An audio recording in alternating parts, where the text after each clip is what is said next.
لەیەک لەناو کۆنتێنەردا گەورەترین و سیرترین قاچاقچێتی لە مێژووی عێراقدا چۆن بەنیاز بن فڕۆکێک بە قاچاق بهێنە ناو عێراق و چۆن دەستی بەسەردا گیرا. عێراق یەکێکە لە وڵاتانی کە بەوە ناسراوە ڕووداوی سەیر و سەمەرە و سەرنجڕاکێشتەیدا ڕوودەدات. ڕووداوی ئەم جارە بە جۆرێکە کە هاوشێوەی فیلمە سینەماییەکانە. بەرپرسانی عێراقیش دەڵێن ڕووداوەکە لە مێژووی وڵاتەکەدا نمونەی کەمە و یەکێکە لە گەورەترین و مەترسیدارترین هەوڵەکانی قاچاقچێتی. بە پێی ڕاگەیەندراوی دەستەی دەروازە سنووریەکانی عێراق لە بەندەری قەسر تیمەکانیان کۆنتێنەرێکیان دۆزیوەتەوە کە فڕۆکەیشی ڕاهێنانکردنی بە شێوەیەکی نهێنی و زۆر ورد و ئاڵۆز تیایدا شاردراوەتەوە.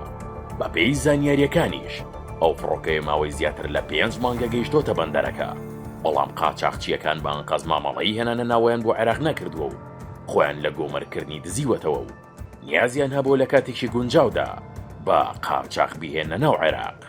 هەر ئەوەندەش نا، بەڵکو ئەو قاچاقچیانە بەنیاز بوون ڕێژێکی زۆری دەرمانی قەدەغەکرا و بەسەرچوو زیاتر لە 15,000 مۆبایل و زیاتر لە 2,000 بیستۆک بە شێوەی قاچاق بهێنە ناوخۆی عێراق، بەڵام سەرجەمیان دەستیان بەسەردا گیراوە. بەرپرسانی ئەمنی عێراقیش دەڵێن ڕووداوەکە تەنها هەوڵێکی قاچاقچێتی ئاسایی نییە، بەڵکو قاچاقچیەکان وەک باندێک کار دەکەن. هەر بۆیە لێکۆڵینەوەیان لە ڕووداوەکە دەست پێ کردووە بۆ دیاریکردنی ئەو لایەنەی لە پشەم هەوڵەوە بوون تا دەستگیریان کەن و ڕوبەڕووی یاسا بکرێنەوە.